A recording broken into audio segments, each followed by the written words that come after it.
Okay, welcome to the Church Dropout Podcast. My name is Alan. I'm the host. Church Dropout is a podcast. We talk about issues, topics, and teachings related to faith, life, and culture in ways that are sometimes funny, sometimes serious, but always insightful. If you have not already, please like, share, and subscribe to the channel. Drop a comment below. Keep the conversation moving forward. Now, I want to address something really quickly here that came across my feed, and this is absolutely bonkers to me. This is just bonkers to me. Why would somebody say this, right? Listen, this MAGA Christianity, what it's done is allowed people to say what they feel, right? In the words of Kevin Hart, say it with their chest, right? It has allowed people to speak freely about what they feel. And that's a good thing, to some degree. At least you know where people stand. But some of the things that come out, of these folks' mouth and the ones that claim to be Christians is just amazing to me. And I just don't understand how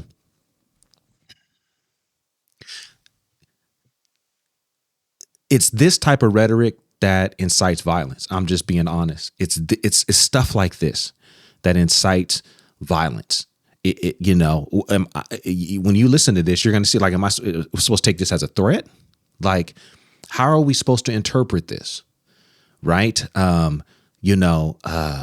This is absolutely horrendous. It's horrible. And so anyway, let's listen to it. And I will, comment as we go. They can't fix the history they did.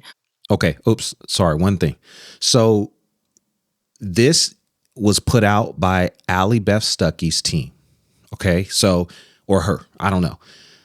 Now I'm not going to search for context. They put the clip out. They put exactly what they wanted you to hear out. Okay.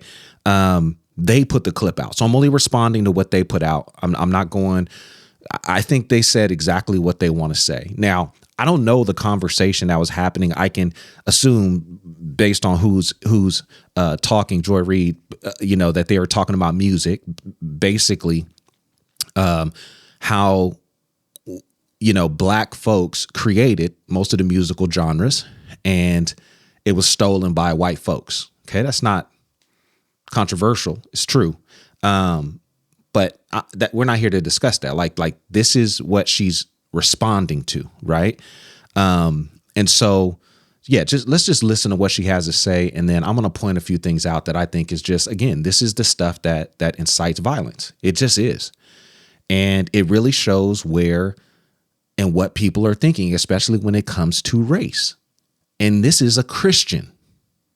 This is somebody who says they follow Jesus. So let's listen.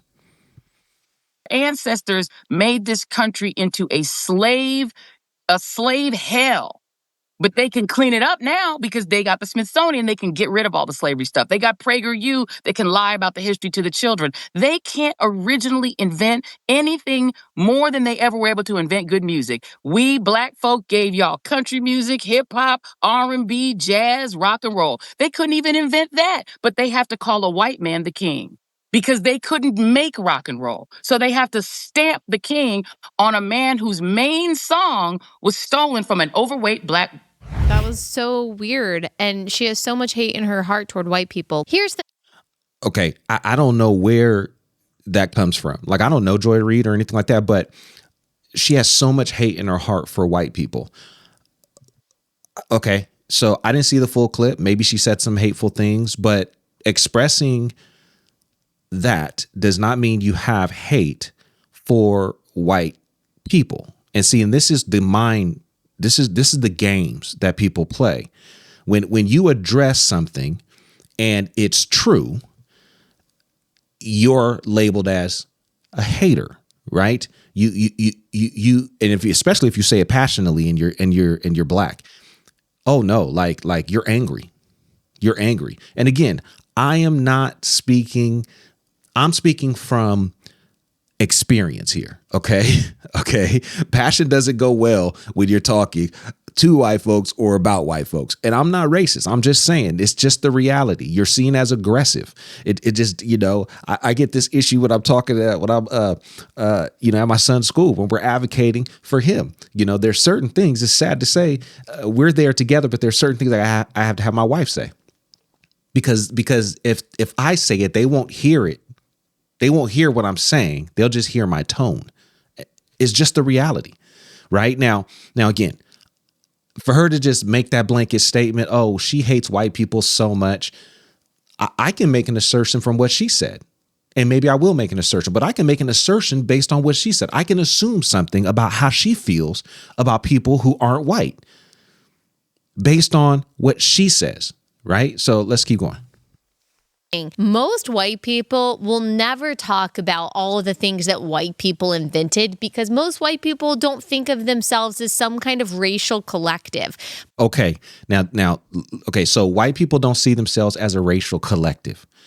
Okay. Basically what she's saying is she's reaffirming a stereotype that black folks have been fighting forever. And that is that we're seen as a racial collective. So if one black person does something, the whole community suffers as a result of it or as a representative of that, right? Both good and bad, right? And so you don't have a white collective. So if a white person does something, you don't say, you don't look at, oh, the white race, you don't do that. But there's a racial collective when it comes to black folks. And she's saying white people there's no racial collective with white people. Why isn't there a racial collective? We weren't the one who created the racial categories, but there's no racial collective. So they don't talk about these things. They don't talk about. Now, notice how she never addressed slavery. She never addressed, the atrocities. She only addressed the things that made white folks look a particular way. Right now, let's keep going.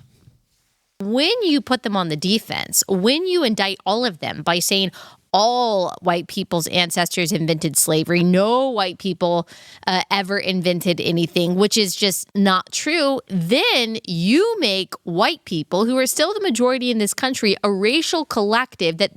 Okay. And I hate to stop it like this, but we have to. Okay, so when you say all, or you make a generalized statement about white folks, they're not a racial collective, but what you're doing is you're making them think like a racial collective, right? And don't forget, they're still the majority in this country, and I don't know why she keeps saying they, but she's saying they are still the majority in this country. See, look at all these passive aggressive statements and all of this type stuff, right? Now remember, they're the majority, right? Feel defensive about themselves, their contributions, their legacy, and I would say, okay, so if you say what Joy Reid said, then you make the majority culture feel defensive and come together as a collective, as a racial collective, and they feel defensive in talking about all of these things, right? And they don't feel, they begin to feel defensive, right? Now, listen to what she says after this. This is a problem. This statement is a problem. And this is why I say this type of stuff is what incites violence. This is a problem to me, right? So let me go. It's not a great place to be when you make the racial majority feel like an oppressed minority. Bad things happen. Okay, now listen to what she just said. It's not a great place to be when you make the racial majority, she's talking about white folks, you make the racial majority upset. That's when bad things happen.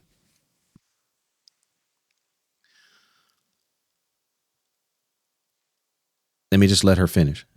Just say this is not really the path that someone like Joy Reid should want to go down.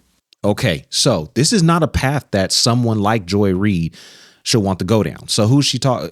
Obviously she's talking about other black folks that feel the same way, right? So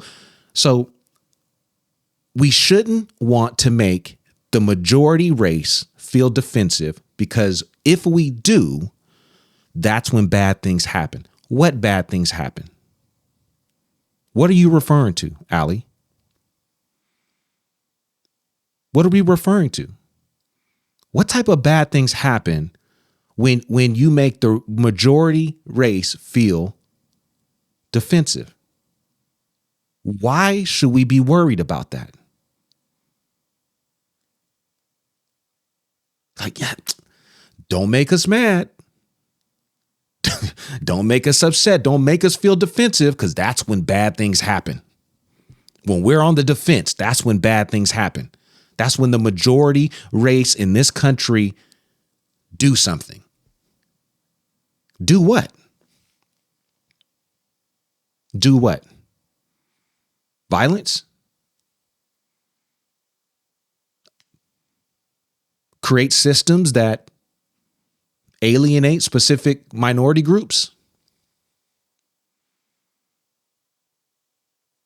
Do what Joy Reid is talking about? Reenact Jim Crow? Like, what? See, this is the type of stuff, man, that I just don't get. I don't understand. I don't understand Christians who see and hear things like this and then go Sunday morning and praise Jesus with hate in their heart for others. I just don't get it. I don't understand it. I don't understand it. And to me, this is a dangerous statement. This is, it sounds to me like it's a threat. Don't make majority culture mad, because bad things happen. This is sad and a shame. And Allie Beth Stuckey should be ashamed of herself. And listen, I didn't put this clip out. They did. She said exactly what she wanted to say. Exactly what she wanted to say.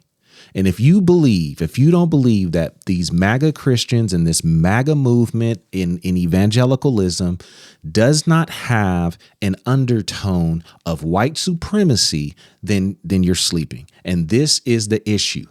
Y'all get mad when black folks start talking about race, but we're not the ones who are bringing it up, who are saying the things that people are saying.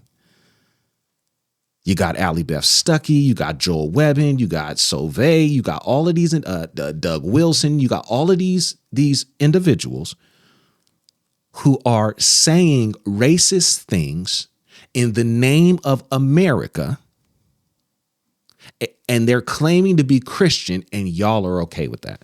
Okay. Yeah. All right.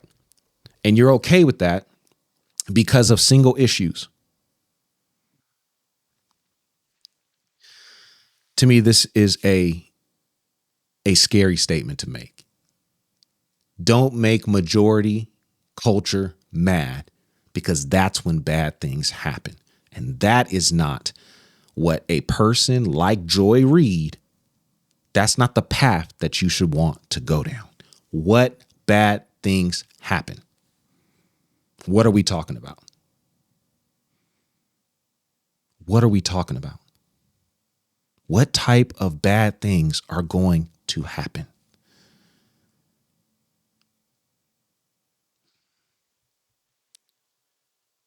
Thank you for tuning in to Church Dropout.